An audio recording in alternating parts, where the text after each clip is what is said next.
Hello students. Now the animal tissue in that we have epithelial tissue, connective tissue, muscle tissue and neural tissue or nervous tissue we can consider. Now in that first we are going to focus on epithelial tissue.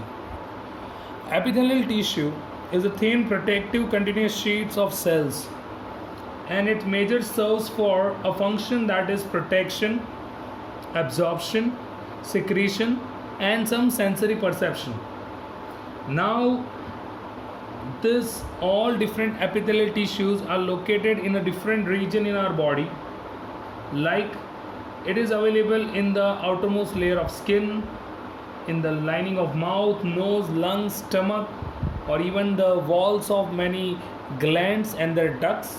Over there epithelial tissues are available, and the shape also you can see of different types. It might be a cuboidal, flat, columnar. Okay, that I'm going to tell you. Now the first epithelial tissue what we have, it's a squamous epithelium. Now this squamous epithelium, it's a flat tissue. You can consider all the tiles on the floor, if it is tightly packed with each other, then all tightly packed tiles is just considered like a squamous arrangement. So those flat cells together forms the squamous epithelium, where the cells are closely packed with a nucleus. Now in example we have the lining of a mouth, the skin upper layer, might be some blood vessels like capillary, other than that lymph vessel. All this area where squamous epithelium is available for a major function, that is protection from the mechanical injury, and it won't allow the entry of germs or those kind of harmful particles inside the body, especially in the skin. Second is stratified epithelium, where some layers of cells, it's just stack on each other and it's make a bunch. This bunch is there together. This bunch is called as stratified. Stratified means one after other.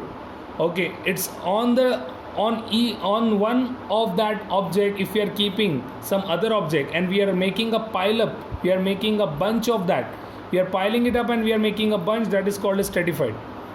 So that stratified epithelium is majorly available in the skin and cornea. Cornea is a part of eye that you are going to study in 10th standard.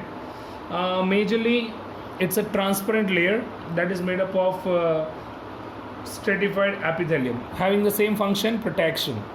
Now cuboidal epithelium, where the cells are like a cube like cells are available everywhere, and this cuboidal tissue majorly available in a duct. You can see this diagram is also kind of a tube means a duct. So either in a kidney tubule, that means a duct of kidney, actually it is termed as nephron. So in kidney tubule also cuboidal is there. In duct of salivary gland tube is also, and pancreatic duct also is made up of cuboidal epithelium. Next is about columnar epithelium. It's just like a cylindrical or the vertical brick like structure you can see over here.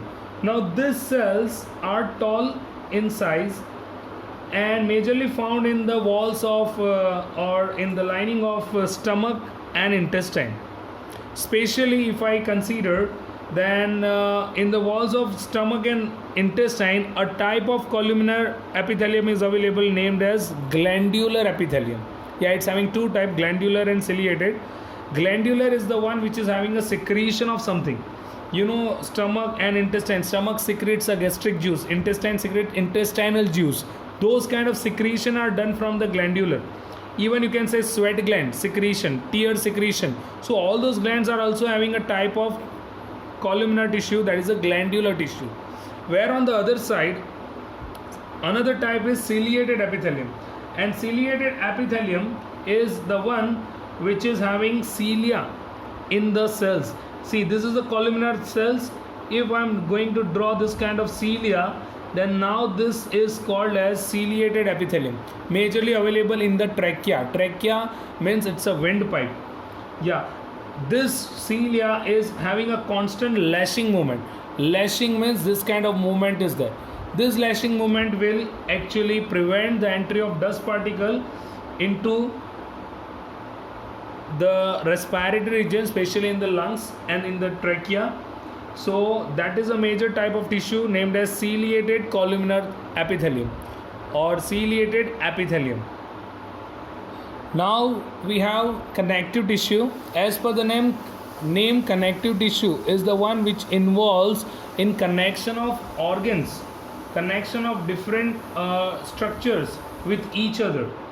Now major characteristic they have that they are having more intercellular substance, fewer cellular elements, that means some cell organelles, and it is more fibrous in structure. Now this connective tissue, as per the role of connection, it is being divided into connective tissue proper, supportive connective tissue, and fluid connective tissue. These three are the types of connective tissue what we have. In that, the first one we have, it's connective tissue proper, where we are going to involve three major tissue, and those tissue are areolar, adipose, and fibrous connective tissue. The areolar tissue, it is widely spreaded, occurring beneath the epidermis of the skin. That means the first layer of the skin is epidermis. Below that, widely spreaded tissue is areolar tissue, which actually provides elasticity and major stretching, or this elastic nature, it is actually because of areolar tissue. After this we have the adipose tissue, that is under the skin or might be in the eyeball or in the around the kidney. This specific tissue is available. This is forming a padding under the skin and having a major role to store the fat. So it acts as a skin insulator. It acts as a skin insulator. Insulator means which actually prevent the heat to pass. So it is actually the one, because of that heat is being maintained in the body. So adipose tissue is having a major role for insulation and it's storing the fat. Next we have fibrous connective tissue. This is made up of elongated cells like a fiber. That's why the name is fibrous connective tissue. They are strong and bundled together. Now they are strong and bundled together by areolar tissue. They majorly form two structures, tendon and ligament. Now tendon is the structure which connect muscle to bone. Muscle to bone connection is done by tendon, and bone to bone connection is done by ligament. So these two are the one which are actually having a specific role in a body. Next is supportive connective tissue, especially example is cartilage and bone. These two words are not new for you, but the major thing is cartilage is a non-porous tissue and it is thickened intercellular substance it has actually, and generally it has no blood vessel or less blood vessel and nerves. It is quite elastic in nature, this cartilage, and majorly found at the tip of nose, at the external ear, in the trachea, even it available between the vertebrae and at the end of long bones. It works like a padding at the end of long bones because of to avoid the friction between the bones. So it is working majorly in that way. Same on the other hand, we have bone. Bone is porous, made up of I think organic and inorganic material, and majorly it has a good supply of blood vessel and nerve compared to this cartilage. It consists of a type of cell, that is bone cell, named as osteoblasts, and a rigid mass of inorganic salt, and that inorganic salt is calcium and phosphorus. Here is a diagram given for different type of connective tissue. This is a fibrous connective tissue. Here we have another tissue that is actually a cartilage. This cartilage and this bone, generally these two cells are easily being asked in diagrammatic question, and they will tell you to identify this kind of cells. Based on that they can ask you the question. This is the bone internal structure, bone cells, and this is the cartilage cells. The specific bone cell looks like this, having a nucleus in the center. Okay, this is about a diagram of connective tissue. Fluid connective tissue, the next point. Fluid connective tissue, you are considering why, sir, blood and lymph is being involved in a connective tissue. Actually, blood and lymph are the actual one which is connecting the whole body. Every transportation, every organ, every type of hormone distribution, enzyme distribution is actually done through blood, lymph and those kind of fluids. So they are involved as a connective tissue, especially fluid connective tissue. In that, the blood, where blood is made up of two things, plasma and the blood cells, and plasma is a liquid environment, and the cellular elements, that is a blood cell, are WBC, RBC and the platelets available. Same way, on the other hand, lymph is there. Lymph is the actual one which contains the major blood plasma. Actually, lymph is what? Blood capillaries are only there. From that, consider this is the blood capillary. A blood is passing. Now here cells are there. To pass the nutrient and gas and other things to the cell, some of the plasma is leak out from this capillary. This leaked plasma is only called as lymph. Actually, leaked plasma is called as tissue fluid, and this leaked plasma is later on it will return back to the main system. But some amount of this plasma, after giving those all nutrient, passing to the different channel, and these different channels are called as lymphatic vessel, and in that whatever plasma is moving out, it's considered as a lymph.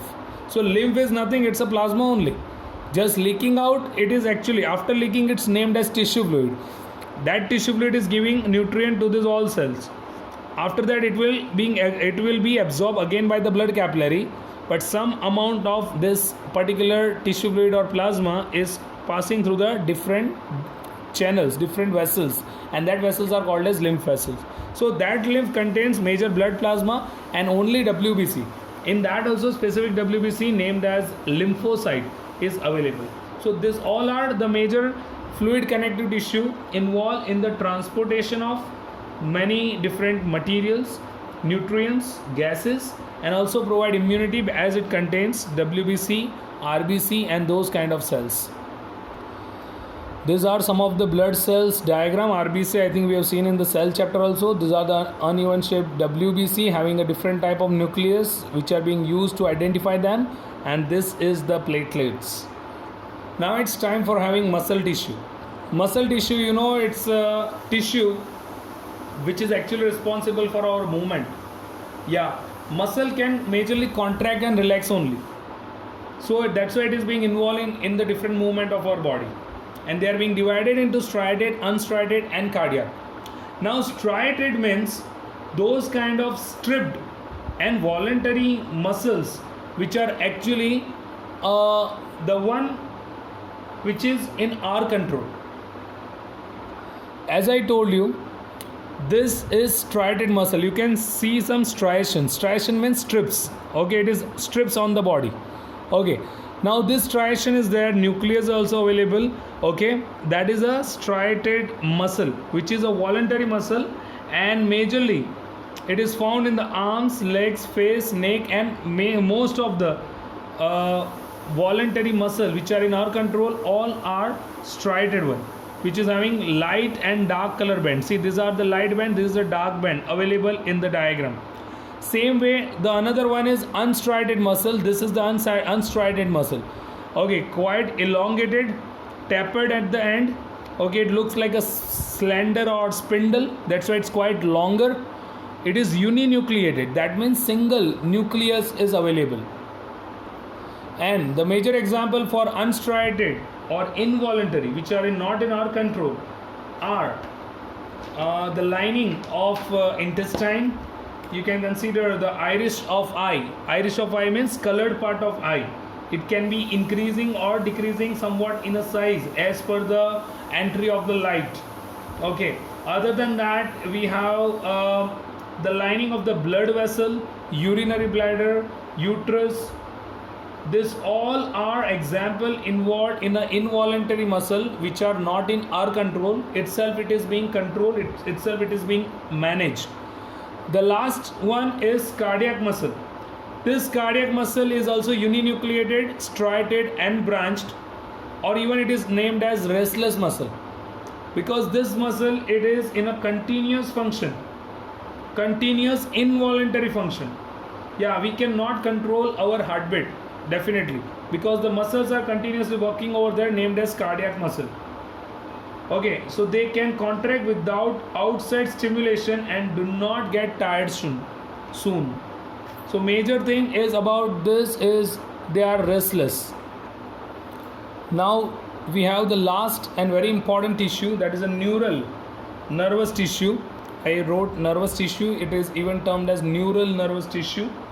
It is made up of, it is actually the one involves in the whole nervous system, like brain, spinal cord. The major sensory parts are consist of this neural tissue. This tissue is made up of a specialized elongated cell. This cell is known as nerve cell, or it is known as neuron. So this is a diagram of neuron. Now neurons together they are forming the nervous system. And now in the diagram, focus on some of the part. You can see the neuron consists of, a single neuron consists of the upper body, that is actually known as perikaryon. So here you can see this upper part is known as perikaryon.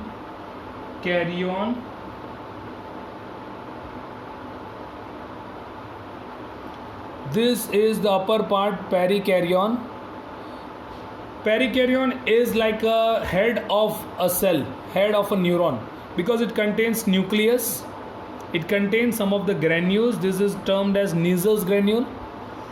This is the end area named as dendrons, and these are termed as dendrites.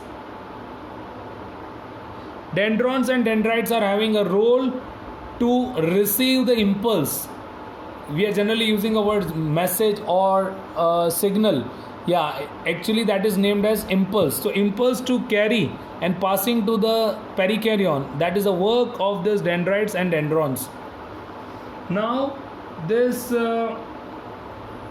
perikaryon is passing that all received impulses to the next part, and this whole next body is termed as axon. So this is axon. Axon consists of many different parts that you can actually remember. Like here we have the area, that is the yellow color one is known as myelin sheet. Myelin sheet is working same as a insulation, does not allow that impulse to drain. Other than that, we are having a gap. This gap is there between these two area, that is known as node of Ranvier. Actually this all parts internally it is not given. This node of Ranvier is responsible for transmitting that impulse or jumping of the impulse from one area to another area. The impulse can easily jump, so it can be easily and it can be very fast transported in the nerve cell. Other than that, the outermost layer is named as neurolemma, and the bottom of this is called as axon ending. It's the end of the axon termed as axon ending. Now this axon ending, through that the received impulse, it is passing from this neuron to the next neuron, this neuron to the next neuron. Okay, this is how conduction of impulse is done in the nerve cell, and it is responsible for many sensory perception in the animal body. This kind of different axons are merged or bundled to form a type of tissue that is named as nerve. it forms a nerve, not a tissue I can consider exactly, but all axons together are actually termed as nerve, and different types of nerves are available that you are going to study in 10th standard. This is all about animal tissue. Thank you all.